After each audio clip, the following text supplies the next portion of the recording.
we often avoid challenge because challenge usually leads to error or psychological strain, which is painful and unpleasant. But avoiding challenge is avoiding long-term fulfillment for short-term safety. Oftentimes, the things that exhaust you also give you energy. So you have to remember this. The things that are exhausting to you usually are things that have, or I should say often are things that have a certain benefit, tangible benefit. Working out exhausts you, but it has a tangible benefit. Cooking a great meal can be exhausting, but it has a tangible benefit. You could take the easier route by ordering some food. You could take the easier route by not training your body, and it would be short-term safe, but long-term very dissatisfied.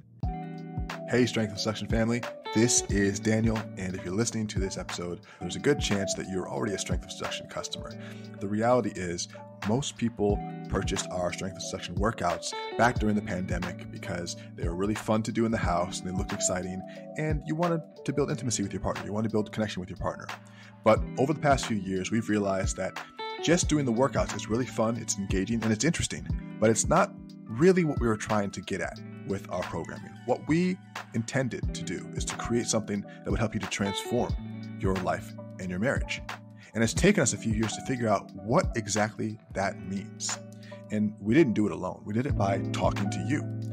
Over the past few years, we've talked to over 20,000 couples, Black couples in their 30s, 40s, 50s, 60s, even 70s, who've gone through it all, who've seen the ups and downs of life, who've gone through all the struggles, who've actually achieved happiness. And what we learned was really shocking. We learned that there are 4 key elements that all relationships must have strong. They must have on lock in order to make that relationship thrive.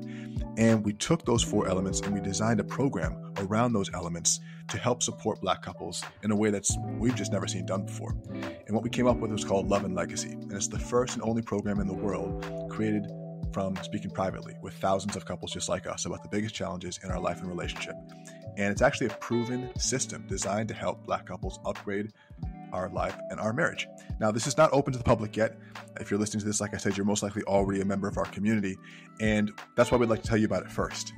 You can apply and you can learn more at strengthofseduction.com/legacy. This is a private page. And I look forward to hearing from you because the reality is there isn't a lot of talk about what makes our marriages work, what makes our marriages thrive. What I've seen when I'm doing my research is that there's still a big stereotype that our marriages don't last, they don't work, that they're non-existent. And that's certainly not the case. In the Love and Legacy community, we have members who've been married for 20, 30, 40 years, and they're still going strong. And yet they're still interested in learning more and digging deeper and showing up better as partners and individuals. So if that's you, go ahead and check us out, strengthofseduction.com/legacy to learn more about this new program that we're launching. And enjoy today's episode.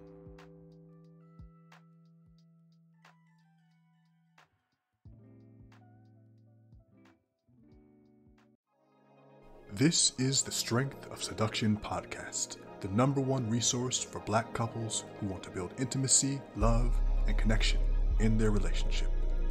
I'm your host. My friends, welcome back to the Strength of Seduction podcast, the #1 resource for Black couples who want to build love, intimacy, and connection in their marriage. I'm your host, Daniel DiPiazza. If you are new here, you're watching this on YouTube, make sure to like, subscribe, and hit that bell for updates. If you are listening to this on your favorite podcast platform like Apple or Spotify, make sure to subscribe and leave a review. We have an incredible episode for you today, all about the personal side of development. We talk a lot, this whole podcast is devoted to Black marriage, but of course, what goes into a marriage? It's going to be you. You plus them equals marriage, right? And if you are not developing yourself, your marriage can't grow. In fact, when you improve yourself, the marriage naturally improves. So today, I'm going to share with you my 7 maxims for personal development. These are things that have served me very well throughout my life, served the people that I respect and admire very well throughout their lives, and I think they will serve you too. So make sure to enjoy today's episode. Now, before we get into that, I have a special opportunity for you. Strength of Seduction is looking for Black married couples who are ready to grow. And when I say grow, mentally, emotionally, physically, and spiritually together through a program that we have called Love and Legacy. Love and Legacy is a breakthrough coaching program specifically designed for Black couples who want to build stronger communication, who want better health, who want richer, deeper intimacy, and who want more money for their family. So if that's you, please go to strengthofseduction.com/apply. and check out a short video that we have. And then you can apply on that page to see if you're a good fit for this program. This is like a secret program. It's only available to our current customers. We don't advertise it online. You can't just buy into it. It's something that we have to really find the right people for, because we're looking for couples who want to move past their stuck points, who want to move past the limits that are holding them back, who want to do something constructive and amazing together, who want to overcome the fear of divorce, who want to really work on themselves and their marriage from the inside out. So if that sounds like you, strengthofseduction.com/apply is where you learn more about love and legacy. Now, let's jump into today's episode of the podcast. Thank you so much for being here. And let's jump into today's show, which is all about the 7 maxims of personal growth and development. We've been talking about this recently. Last week, we talked about how to evolve yourself. And I wanted to add to that with the idea of really codifying some of these personal growth and development beliefs of mine. And I think that personal growth and development is something that is timeless. And it's something that you can always work on and you can always start anew. And the thing about personal growth is it's the one thing you can do for yourself that's truly scalable to everybody that you meet. What do I mean by that? If you're working on yourself, whether you're becoming smarter or you're becoming more emotionally aware and intelligent, or you're dealing with some of your traumatic issues, or you're seeing the world in a new way, or these are all different ways of developing yourself. You fill in the blank. But as you develop yourself, what you'll find is that your interactions with others will become better. But you're never going to get someone who's going to say, oh, Daniel, that's my name, fill in your name. Oh, Daniel, thank you so much for spending the time to work on your personal issues because you don't yell at me anymore. Or thanks so much for working on dealing with your childhood traumas because you're much more patient. No one's going to thank you for working on yourself, but you will thank you. And everyone who you interact with as a result will benefit from you developing yourself. So it is a selfish thing that is truly selfless, which is why I think you should do it. It really is for you and everyone else. So I developed 7 different maxims that I believe can help you to improve your own mindset, your outlook on life. And the first one is, I can always improve. So look, there's always something you can do to be better. A better entrepreneur, a better son or daughter, a better sibling, a better friend, a better partner, a better human, a better self. There might be times when you are haunted by mistakes in your past and you mistakenly equate yourself with your mistakes. And it sounds corny, but every day that you wake up is an opportunity to change. And the decision to make these changes starts with you. And it starts with a single choice to say, okay, I know that I can be better now than I was just yesterday. Even with these podcasts, I know you probably don't think about this, okay, because I'm thinking about it, not you. But it's actually pretty difficult to produce a daily show. You probably don't realize that. To do 7 days a week of content for you and to actually have a life of my own is hard. Or at least we have to set up systems to make it easier. And every time I come into the studio, I try to do it a little bit better. I'm sure if you were to ask Prince, who's doing this recording right now, he'd say, okay, it's getting a little bit tighter every time. I'm trying to go into the show every week with tighter notes, more preparation, a little bit better. I try to go into jujitsu with something I want to work on every week and get a little bit better. And how do I do that? I keep notebooks and I understand where my gaps are and I do some thinking and reflecting on my performance. So in all areas of my life that I want to improve. And I take small little incremental improvements on a daily basis or a weekly basis, on a regular basis to make myself a little bit better. And then I look back over the period of months and years and I say, oh, I got a lot better. So you can always improve. That's maxim number 1. Maxim number 2. And by the way, I put these in affirmational phrasing. I put them with an I. So maybe you can write them down and you can say these as affirmations to yourself. 1 was I always improve. Number 2 is I persevere when I'm frustrated. Resilience is in short supply these days. I blame the internet because everything is promised easy, right? Because everything wants to happen right now. Everybody wants everything right now. The world has been around for over 4 billion years, my friends. Modern civilization has only been here for about 6,000. Don't rush the process. Things necessarily and without exception take time. And while that time is elapsing, don't give up because you're frustrated. Persevere. Consistency compounds like interest over time. And I think this is something that the new generation can really use more of. I think that we start and stop projects too easily. Even with this show, I realized that I was frustrated with my first show. I did 100 episodes of my first show. It took me 4 years to do it. And it was a great show. You'll hear some of those episodes on Thursdays. That's why I still air them. And I'm appreciative that I did that work and it was not wasted at all.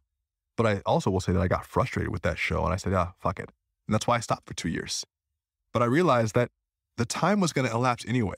I should have just kept going with the show, because then I'd have a show that's still running that would have X amount of episodes already done.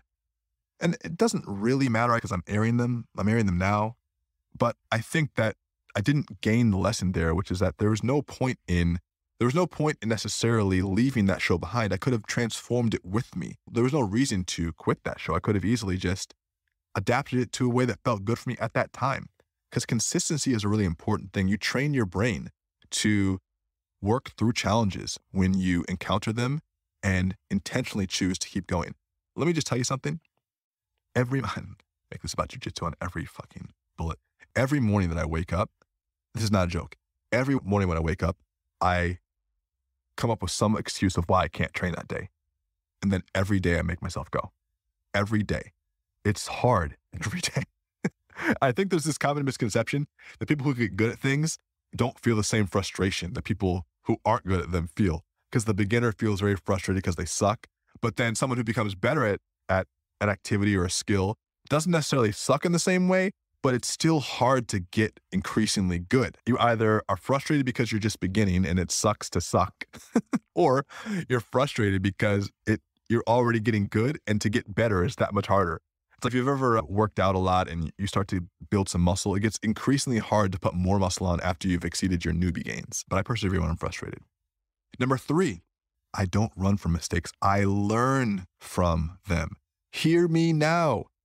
You are supposed to make mistakes. Every single piece of human knowledge is the result of an internal failure. Let me say that again. Every single piece of human knowledge is a result of a human failure. Every book that's been written, every idea that's been thought, every invention that's been made has been to solve a problem because somebody somewhere made a mistake. Mistakes push us forward. If you're categorically avoiding mistakes, you're not risking enough to reap big rewards. Rather than being afraid of making mistakes, look at them as necessary rites of passage and discard the anguish, retain the lesson, and then help other people avoid the same traps, even though they'll never be able to avoid all mistakes. I think that if we could turn mistakes from an indicator of failure in our mind to an indicator of success, we would have a lot more success, even though we're making a lot more mistakes. Mistakes are just data points. Ray Dalio has a great line of thinking on this where it's you make a mistake and then you realize the mistake, you course correct, you reevaluate, and then you try this whole cycle again. And mistakes are a critical part of the success process.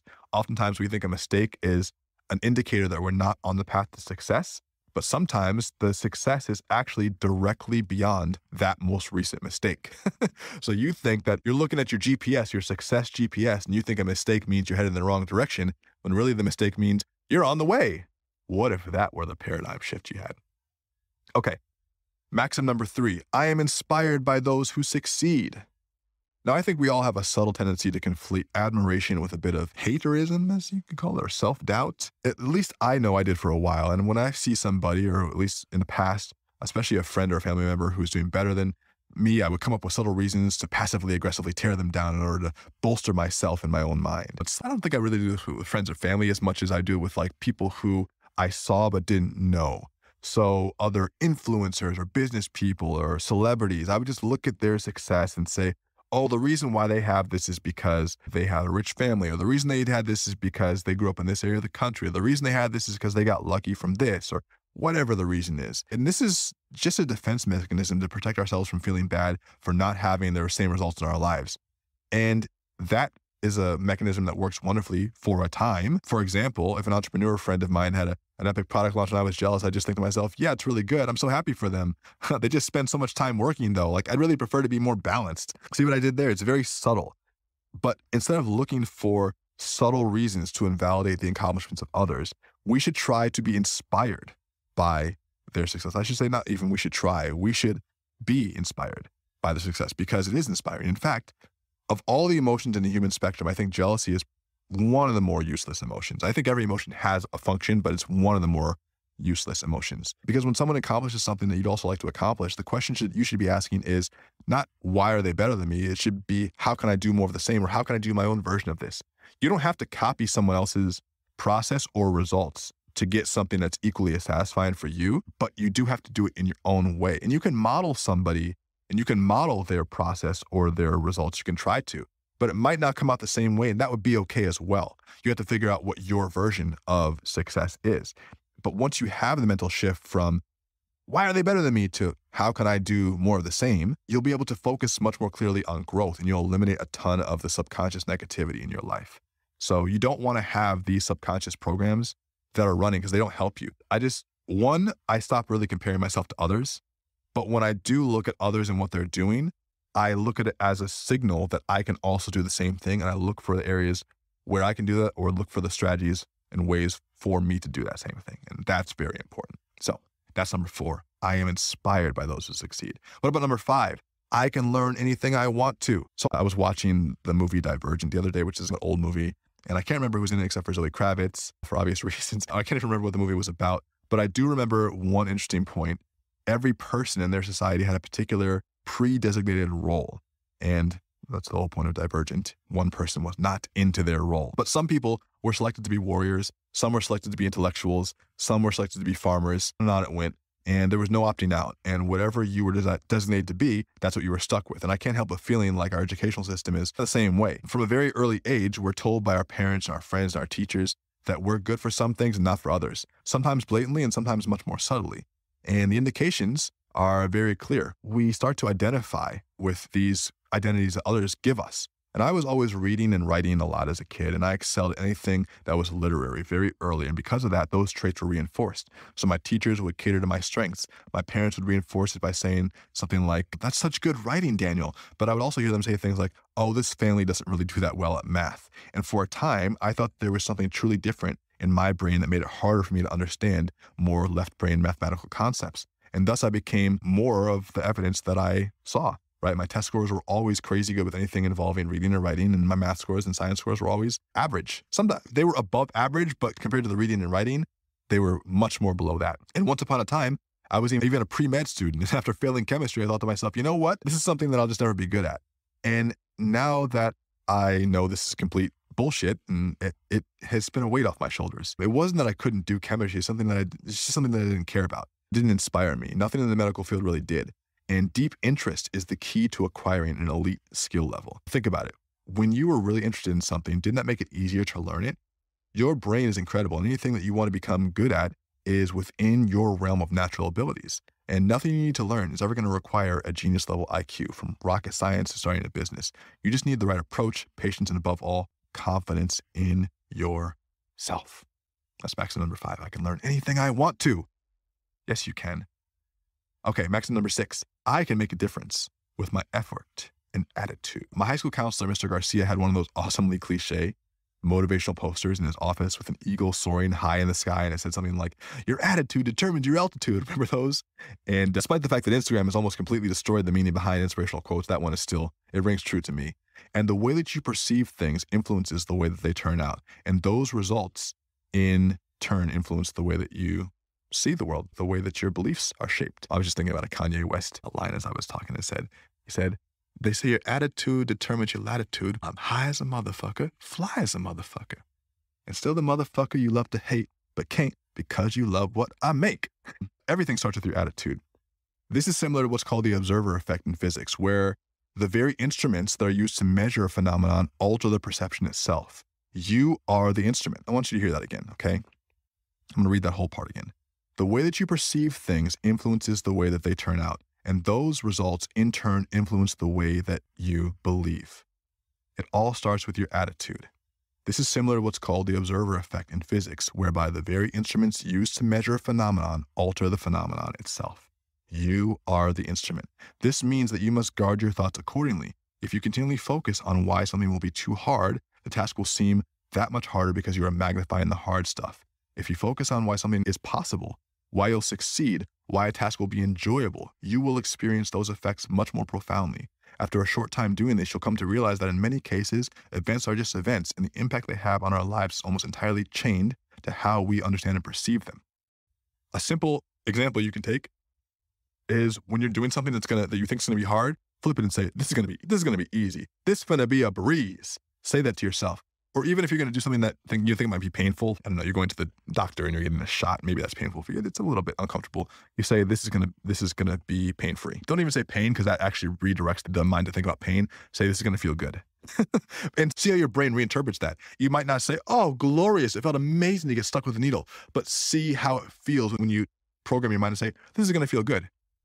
See what happens to your thoughts. When you have a slightly dispassionate worldview, and you're able to have a bit more of a stoic philosophy on the world, just looking at events as they are and not attaching an immediate meaning to them, you can come to the world in a more balanced approach. And it isn't to say that emotions don't sometimes take control, but when they do take control, you have to learn to step outside of the fray and look at what's happening to you objectively and make an active decision to change your behavior despite how you might be feeling. When you change your behavior and your attitude, you'll greatly influence the outcome of whatever obstacle you're dealing with. And I don't want to discount emotions. I think that they're really valuable to understand and interpret them and to process them correctly. But if you let them control you all the time, then your attitude really affects your ability to accomplish things. Because if you're constantly in an attitude of up and down, or you're not viewing things a little bit more objectively, it's hard for you to make decisions that can make an impact. And so remember, the way that you perceive things influences your behavior, and your behavior influences your results. So let's talk about maxim number 7. I like to challenge myself. Say this to yourself. I like to challenge myself. Just like our tendency to avoid mistakes, we often avoid challenge, because challenge usually leads to error or psychological strain, which is painful and unpleasant. But avoiding challenge is avoiding long-term fulfillment for short-term safety. Oftentimes, the things that exhaust you also give you energy. So you have to remember this. The things that are exhausting to you usually are things that have, or I should say often are things that have a certain benefit, tangible benefit. Working out exhausts you, but it has a tangible benefit. Cooking a great meal can be exhausting, but has a tangible benefit. You could take the easier route by ordering some food. You could take the easier route by not training your body, and it would be short-term safe, but long-term very dissatisfying. By and large, the very nature of challenges is that they start off difficult and become progressively easier until you raise the bar. And along the path, you'll learn both the skills you need to succeed at your discipline, and you'll become the person you need to become to rise to the occasion. I've learned this in nearly everything challenging I've done, from jujitsu to learning how to solve Rubik's Cube. And through continuous challenge with relentless persistence, frustration always gives way to understanding, and then to competence, and finally to mastery. My prescription for you is to intentionally and actively seek the things that will challenge you. And if you understand everything in your life, you're doing it wrong. There should be at least one element of your daily life that frustrates you to no end, that you constantly seek a solution for. Obviously, things that you're choosing, not things that people are putting on you, but things that you're in pursuit of that are frustrating, but not frustrating enough for you to stop. And this is an edge when you're leaning into developing a craft of some sort. It should be exciting, fun enough for you to want to keep engaging with it, but challenging enough for you to be consistently frustrated. You should be pushing your edge. If you're constantly doing the same thing, getting the same result, it might feel comfortable, but you're not actually going to get that growth and that change. So it could be something complex like a business problem, or something simple like reading a book that's above your comprehension. But to see challenge and confusion as an indicator that you're on the right path rather than a sign that you should turn back and head towards a more familiar territory is the point. Stretch yourself. They said a mind once stretched will never return to its original shape. So these are the maxims, my friend. And actually, as I was listing these today, I got a lot from this, because there's some of these that I have to remind myself of, even with the challenging myself, like how to push myself. Obviously, learn where your breaking points are, learn how to create the right amount of push and pull for yourself, but push yourself. Do it. I encourage you. So let's go through these maxims real quick before we sign off. Number 1, I can always improve. Write this down. Number 2, I persevere when I'm frustrated. Say this to yourself in the mirror. Number 3, I don't run from mistakes. I learn from them. I want you to start listing your mistakes and celebrating them. Celebrate them. Yeah, I fucked it up. Yeah, now I can do it differently next time. Number 4, I'm inspired by people who succeed. Look at those who are doing what you want to do and say, great work. See you at the top. Number 5, I can learn anything I want to.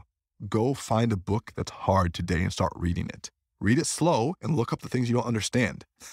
Number 6, I can make a difference with my effort and my attitude. Know that your attitude affects your behavior, and your behavior affects your results. So change your attitude. And number 7, I like to challenge myself. Do something hard that you don't want to do will benefit you long-term today. that is it for the Strength of Seduction podcast today, my friends. If you enjoyed today's episode, make sure to like and subscribe on whatever platform you love listening to us on, and leave a review on Apple or Spotify. Every review counts. And of course, if you want to learn more about our transformational coaching program for Black married couples who want to kill the idea of divorce, who want to grow together spiritually, mentally, physically, emotionally, and who want to do it all with love, passion, and fun, of course, go to strengthofseduction.com/apply to learn more about Love and Legacy, our signature coaching program for Black married couples. Now, as I always say, love fiercely, communicate openly, and always find your way back to each other. This is Daniel. I'll catch you next time on the Strength of Seduction podcast. Peace.